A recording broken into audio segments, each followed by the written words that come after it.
This video contains spoilers for the entirety of WandaVision Season 1, as well as future spoilers, potential spoilers for future MCU movies in case our theories become a little too accurate. But as we'll talk about today, I don't really think that's a concern. So today we are extremely honored to be joined again by Professor Carnes, but we also have some new guests, Professor Dyer and Mr. Butler. So Professor Dyer and Mr. Butler, if you would like to introduce yourselves. Okay, I am a friend and work colleague of Professor Carnes at the Sanford School at Duke. And he got me to watch the Marvel movies in order. So I did that. And I guess my history of comics is pretty lame, but I was alive when the original DC Comics shows, Batman and Green Lantern and those, but I do remember Spider-Man, and I remember my mom would sing the little theme song to Spider-Man. So that's kind of my take, and I asked if Nick if it would be okay for my friend Ed to come because he is a Marvel nerd, and he made me read Daredevil and Jessica Jones and Luke Cage graphic novels because he wanted to talk about them. Yeah. Well, okay, so my name is Ed Butler, and as Donna says, she told me about this, and I have to admit, as she alluded to, I am more of a street level kind of a Marvel guy.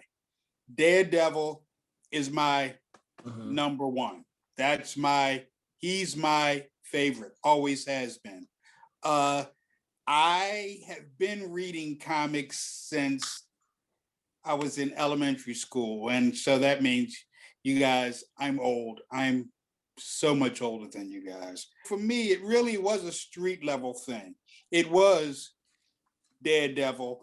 It was Nick Fury and the old Nick Fury, the Howling Commandos, that kind of thing.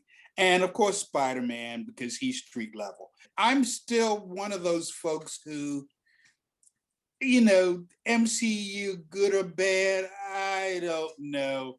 I'm really a book guy. I love the comics. Those are my things. The MCU, it's kind of like, well, it's where I am. Disney. We are so honored to have you here on the show. So after almost 2 months of speculations, of course, after almost an entire month of this show spending time with us, we finally found out the answers, or maybe 80% of our answers for WandaVision. While some of us laughed, some of us cheered, some of us cried, and some of us just simply shouted to the sky and say, "Why, Marvel? Why are you doing this to us?" So we are going to take a look at which of our theories actually became true, which is really not that many of them, and which ones unfortunately crash and burn, which is really all of them. So everyone, please welcome back to another episode of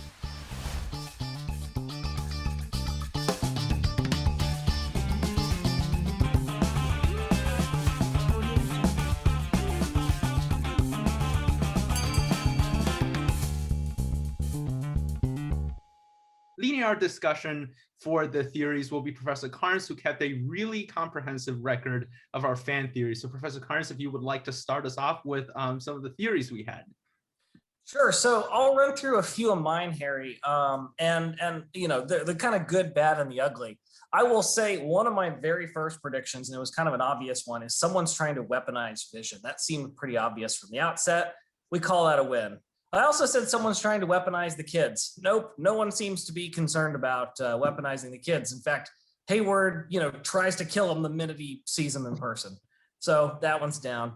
My wife had a brilliant prediction that I totally bought into, that Scarlet Witch was actually pregnant at the time of the original snap in Infinity War, and then was re-snapped in, still pregnant, at the end of Endgame. Totally wrong. Brilliant storytelling, though. I said, I thought the whole series was going to end with like a final commercial that was going to be devastating. Nope, we did get a pretty devastating commercial, a couple of them, but that didn't happen. I thought the Hex was going to be a portal to the real world cinematic, or to the Fox cinematic universe. Nope. I thought AIM was going to use barf technology to generate the hex. False. I thought the Man-Thing was going to show up as the guardian of the nexus of all realities. False. I thought in my secret hope, Harry, we talked about this, hope against hope, that there was going to be a Wakanda connection, that Shuri was going to show up because she had saved the Vision's mind at the Battle of Wakanda. False. I thought Hayward was going to be redeemed. And my big thing was I thought Hayward had captured the Scarlet Witch energy and that there was going to be an epic team up between Wanda, Agatha, and Monica Rambeau, and that the three of them were going to team up against Hayward. Dead wrong. I got one thing right about episode 9, and that is I said Darcy's going to crash her car and thereby vanquish Hayward. And that actually happened, but it was the wrong car. I said it was going to be the hybrid truck/tank that Monica Rambeau partially drove into the hex. Wrong, but I still got Darcy crashing into something. So I'm calling that, the final scoreboard is WandaVision like 100, Nick 2. Your usual success rate on theories, right? Thank you. Thank you, Mom. I appreciate that. We did go a little wild with it. Well, so crossovers since the Fox universe, and we're going to see so many characters we've not seen in so many years. Yeah. And I just want to say, I found the ending really satisfying. So I watched it, and even though all of my theories were, in retrospect, you want to talk about like cosmic, off the wall, they were really, really out there. And what we actually have in this conclusion is a pretty grounded story that really, tracks the major characters and the major developments that we've seen so far. But it's still really satisfying. So I think in the end, this whole experience of this season was like a fun exercise in almost fan fiction every week, speculating about what's going to really happen. And even though it doesn't turn out right, our theories are still fun little alternate universes. So WandaVision still gives us some alternate universes in the end, and a great, I thought, conclusion to the story. It was just a really nice story about someone who was just so racked with grief that they had to invent a new world. And I mean, people do that in real life. They just call them crazy, right? And so she worked through it. And as the edges fell off, she began to realize what she had to do. She gave up her kids. I mean, it was a really, really touching story, even if you didn't, follow all the characters and know who all those little things that Nick was talking about. I had to like text him and say, who's Agatha? I didn't know who that was. So, so I think it was the good thing about it in the bigger sense is it probably drew more people into the universe because it was so normal and touching with this, like, and plus just all the old sitcoms, Ed, those, the Bewitched and the all the way up to Malcolm in the Middle. It was just so fun for somebody like me or Ed, the Brady Bunch, all of that. So it was really, I think, a good tactic on their part to try to bring new people into the world. They used actually a couple of sitcoms that I didn't even know what they were, but Malcolm in the Middle, that jumped out. And of course, Bewitched and Dick Van Dyke, which that was just so amazing. And but the funny thing to me with this whole series is I can't help but bring again the source material into it, because I've always known from when I started reading X-Men and later on that Scarlet Witch she's not right. She's really messed up. I mean, you think about just completely wiping out mutants and creating her own children because she's physically not able to have them. It's like, wow. And, and then with the MCU added in the whole death of Vision, twice, she kills him, and then, Purple Guy really kills him. And they bring, it's obviously that's too much. I expected her to be a little bit more crazier. I don't know if that makes sense. I expected her to be really, but she seemed to be totally in control. And it seemed that way a lot, even through all the movies. And I was waiting for that period of, when is she going to really lose her mind? When are we really going to see that? And I guess this whole season, everyone deals with grief in a different way. And for her, that's how it manifests itself. She just wanted to create a family, wanted to create everything, which is it's kind of sad. It was actually kind of sad watching the whole thing.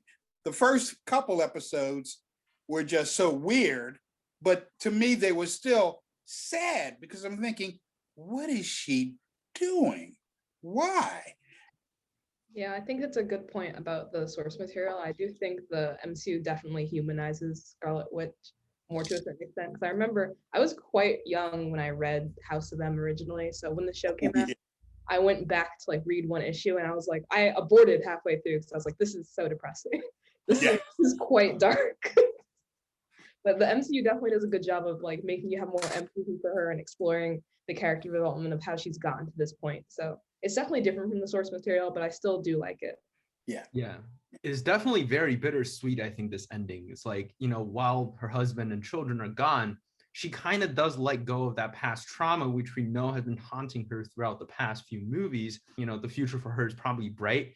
I would also like to go back, kind of continue with that thought of theories and kind of self-criticize, make fun of my own theories.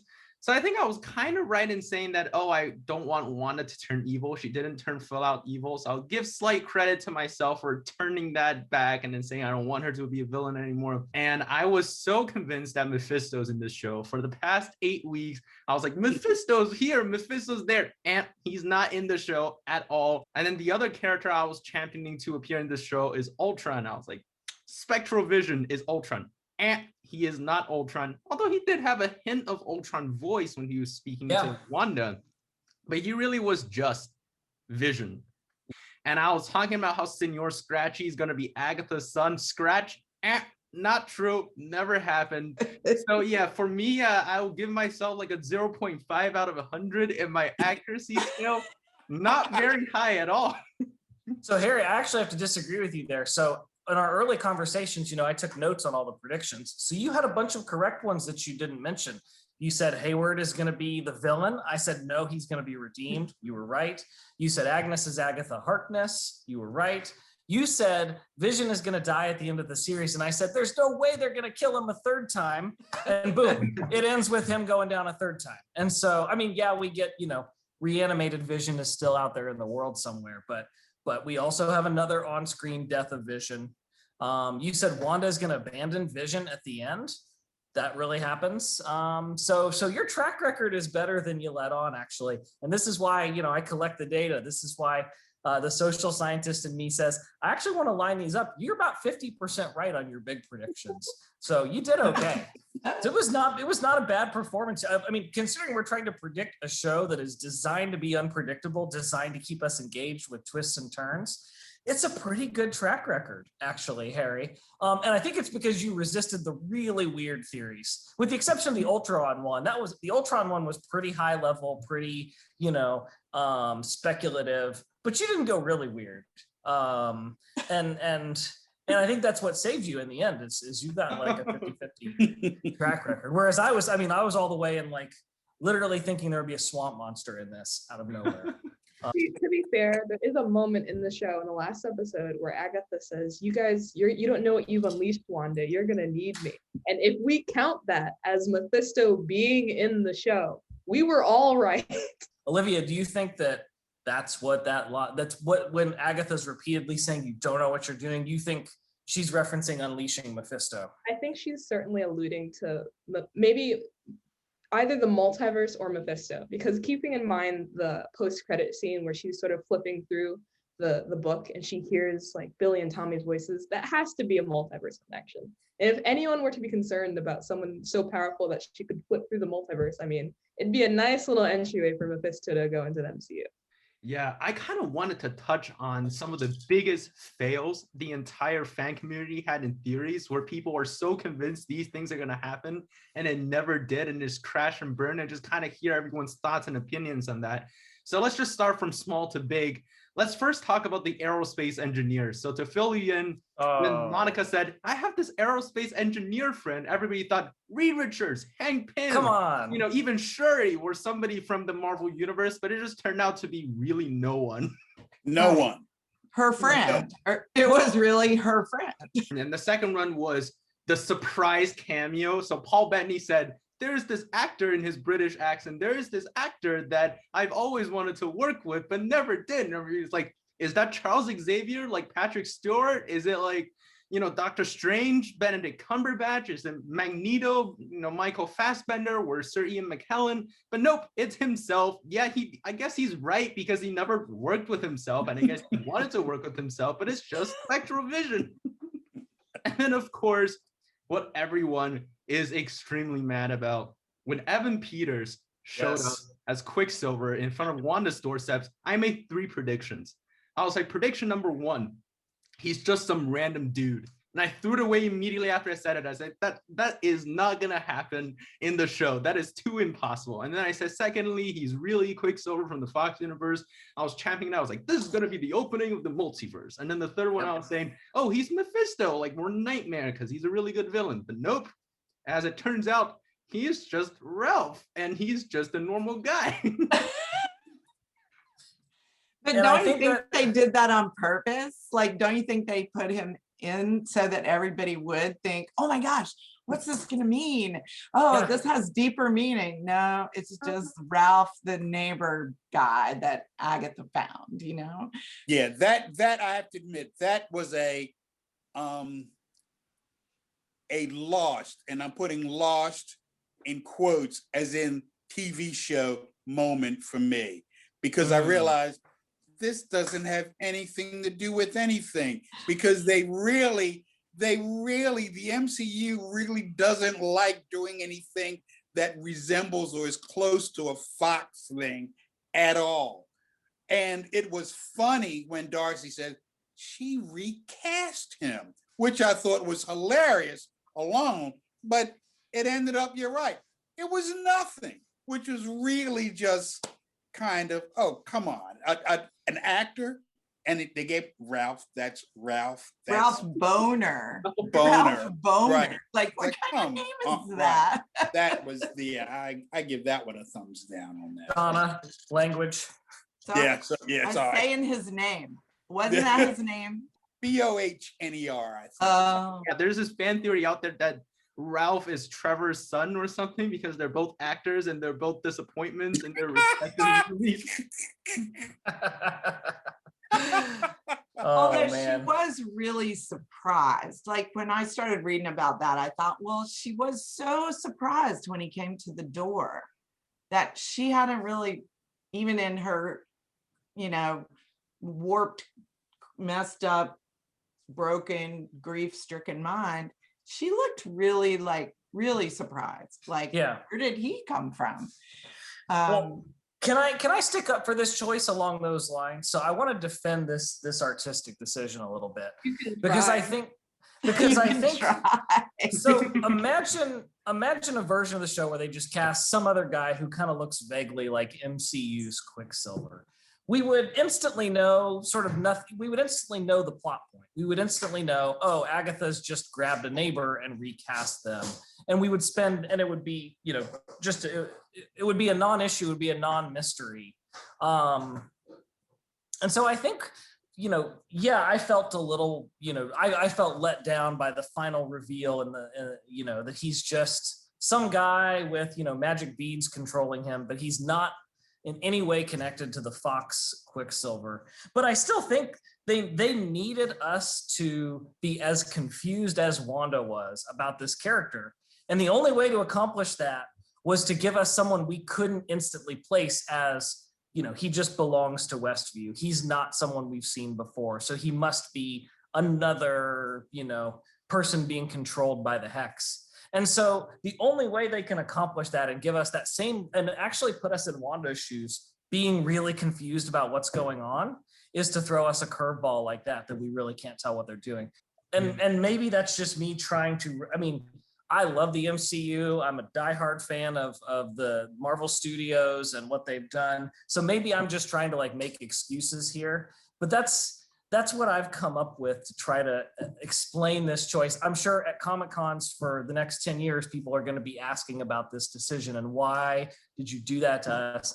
Because when Evan Peters showed up in the whatever episode he first showed up in, I jumped out of my chair, I yelled, I almost woke the baby up. Like I was so excited and I thought they had done something unprecedented in television. And so I'm trying to maybe come up with a reason why this all made sense for them to do, but that's the best I've come up with so far. Yeah. What, Ed?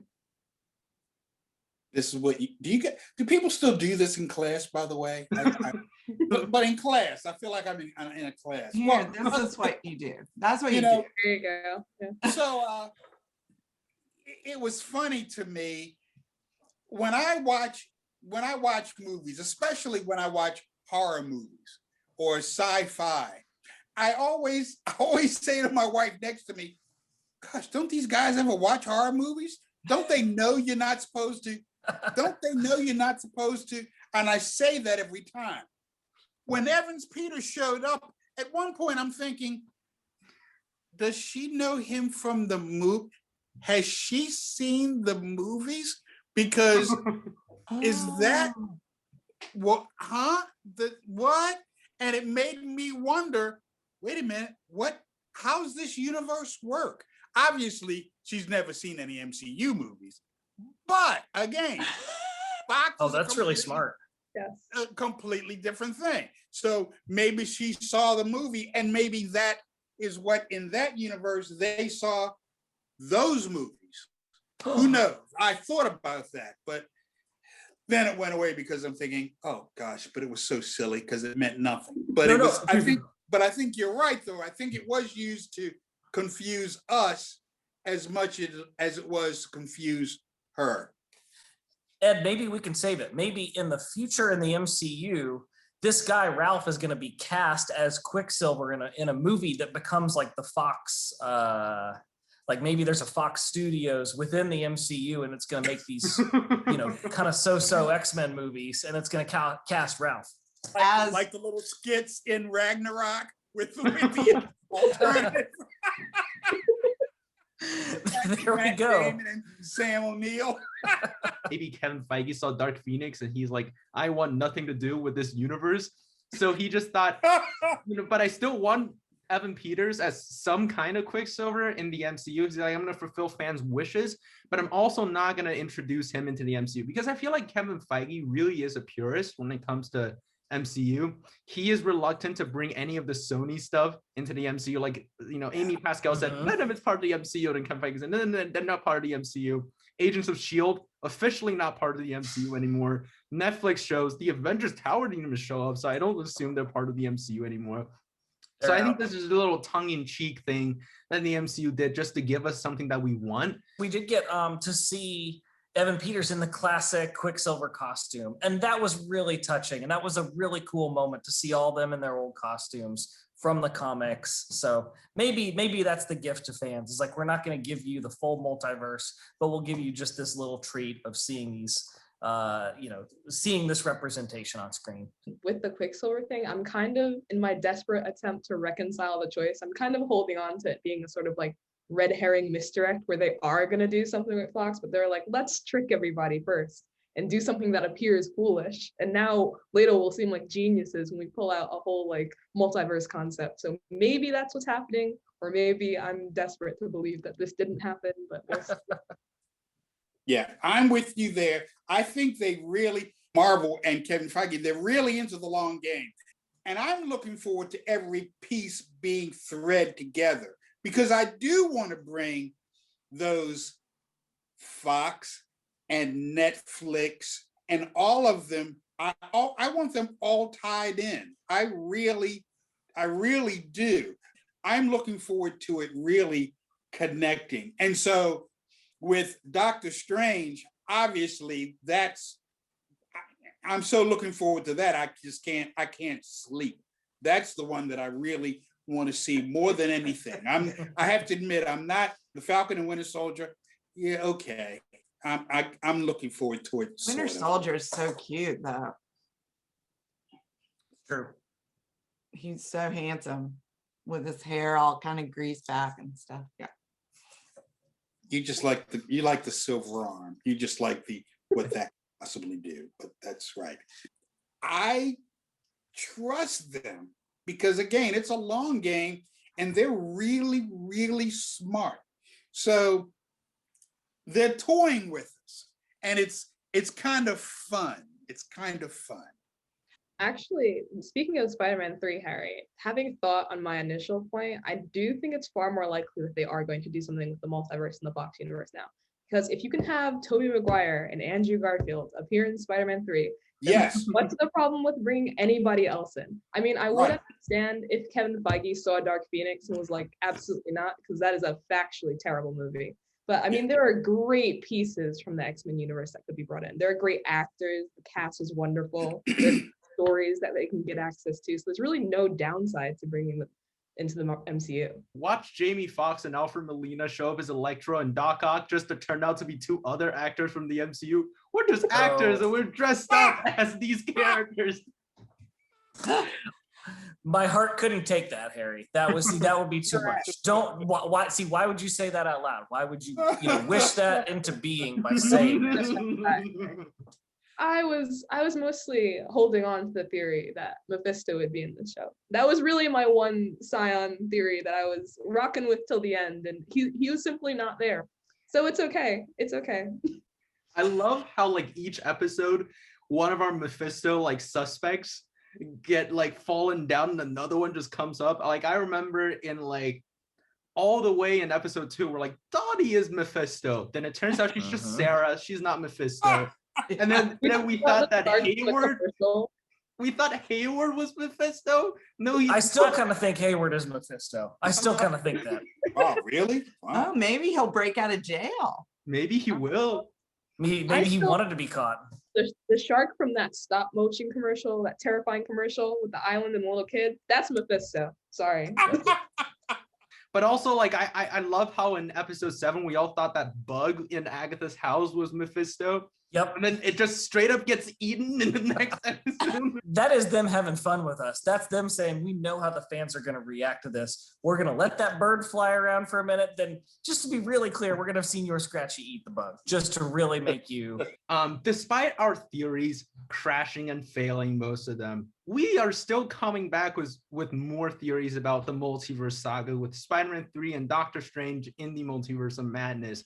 Hopefully WandaVision made it a little clearer about where Marvel was going to go. What are some of our theories regarding what would happen? Because WandaVision episode 9 do leave us with a lot of questions. And considering this is the first entry of the Multiverse saga, what do we think is going to happen in Spider-Man 3 and in the Multiverse of Madness and some other MCU projects? I think Mephisto is certainly showing up in the Multiverse of Madness. And my justification for this is that the one piece of information we still do not have any concrete knowledge about concerning WandaVision is